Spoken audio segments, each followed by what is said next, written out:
is what I saw happen a little bit over a week ago. Would I consider that to be a decent update when it comes to Avalanche? Personally, I would say yes for me, even though nothing I say is financial advice. And even though I'll talk about the price of AVAX later, but I'll talk about this real quick, then I'll talk about that. Because again, a little bit over a week ago, Avalanche developers made a post saying how Avalanche is raising validator uptime requirements from 80% to 90%. They say as a result, it creates a faster consensus, lower latency, and as well as a better user experience for everyone. And as we all know, user experience, it's often key, right? It's very important. People don't really want to use things where the user experience overall just isn't the best. Generally speaking, I'm not even only just talking about Avalanche, I'm just saying overall in things in real life and stuff like that. Usually user experience, user interface, that type of stuff does matter. So if I see something like Avalanche focusing arguably when it comes to Avalanche developers and even creating now a better user experience for everyone through that recent update that I saw, I think that's really cool and I think that's really awesome at the end of the day.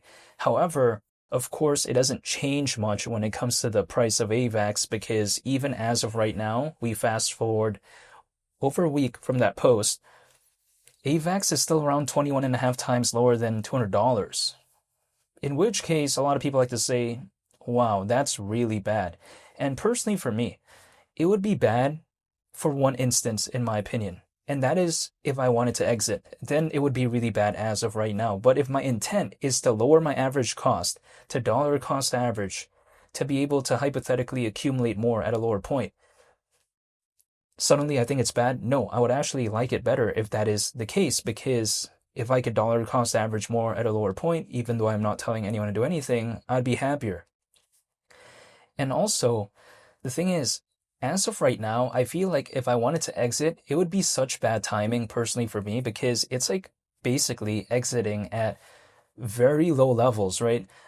If we take a look at the fear and greed index for this whole space overall, it's not doing the best. It's actually supposedly at extreme fear. If a lot of people are leaving, a lot of people are exiting, what happens usually? Projects, they go down in terms of the charts.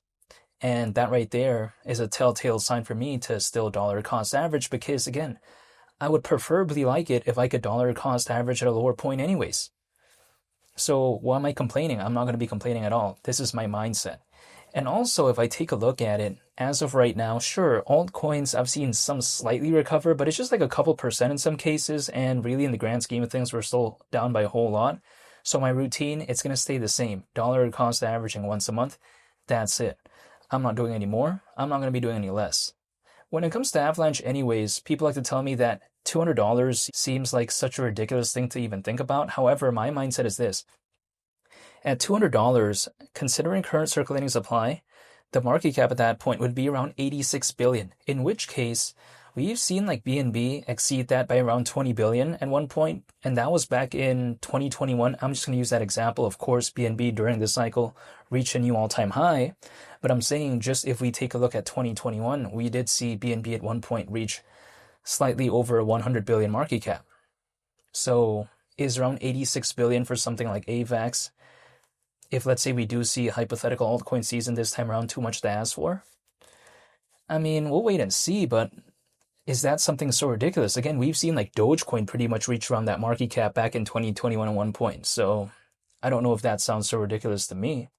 However, also on top of that, Avalanche is still arguably one of the most popular layer 1 blockchains out there. I mean, sure, it may not have the mainstream popularity of like a Solana or an Ethereum, but it's still one of the most popular. It's made it through times when people didn't really believe in it. It's also done pretty okay at one point back in 2021. We also saw some moments of brilliance in 2024 and 2025, but we just haven't really seen a true altcoin season this time around. But the thing is, anyways, we have over 600 million owners apparently as of right now when it comes to the space overall. Not for AVAX, right? In terms of the space overall, there is supposedly over 600 million as we speak.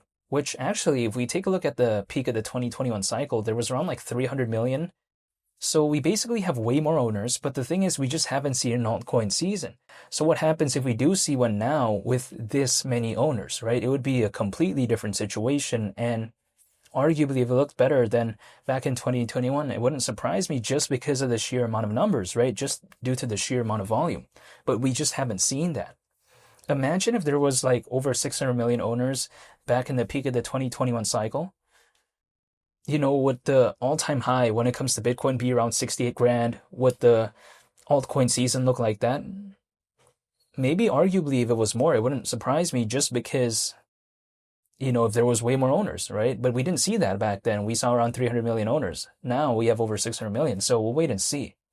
But keep in mind, what I find so ridiculous in a good way is that there's over 600 million currently in terms of owners, but we just haven't even seen an altcoin season. So what would happen if there was one? Would the amount of owners be like 800, 900 million or something like that?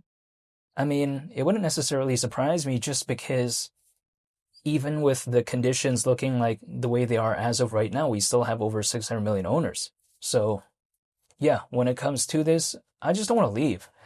It's like leaving when the times are the toughest. I just don't want to. It makes no sense really, because I don't want to be leaving when there's like maximum sort of fear for a project, right? Or at least close to it. Because if we take a look at a lot of other projects out there, some of them have reached all-time lows, and a lot of them are actually not doing good whatsoever.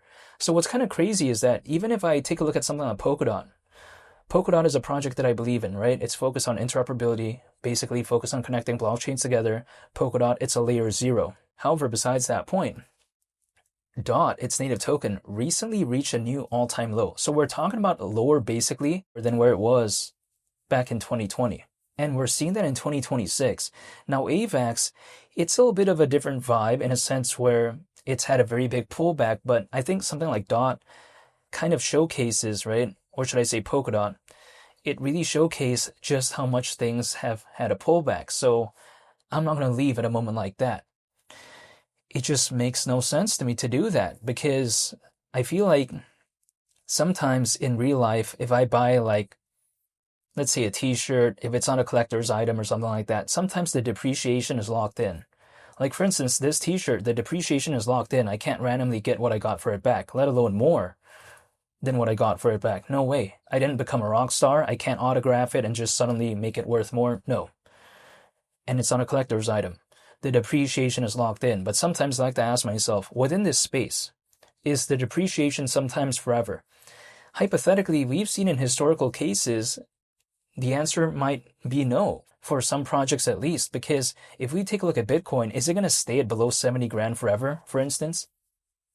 Right? Like arguably, sure, people like to say it could go lower, but also it could go in the opposite direction too. Unlike this t-shirt, sometimes this space could experience an altcoin season, right? Sometimes this space could experience a change in sentiment. This t-shirt can't. This space is sometimes a little bit different, so I just haven't given up. And also, I feel like the hardest part for me, I've already kind of done it. I've already been dollar cost averaging into AVAX for over 2 years at this point. I've been staying patient. I've been consistently dollar cost averaging once a month. The easiest part is waiting. I feel like for me, all I have to do right now is wait. I already believed in the projects I believed in. All I have to do now is wait. Whether I wait or I don't, let's say I exit, I still have to live my life anyways. If I hold, I still have to live my life anyways. So I'd rather be holding as opposed to not. But this is just personally my mindset. I'm not telling anyone to do anything. But overall, Avalanche, I just haven't given up. I'm still staying patient, and I still really like it as a blockchain, and I just really don't want to give up. But this is not telling anyone to do anything. However, I want to say thank you for watching. I hope you all have a very nice day. I'll see you all in the next one. It's been Lee the Captain. I'm out. Peace. Bye.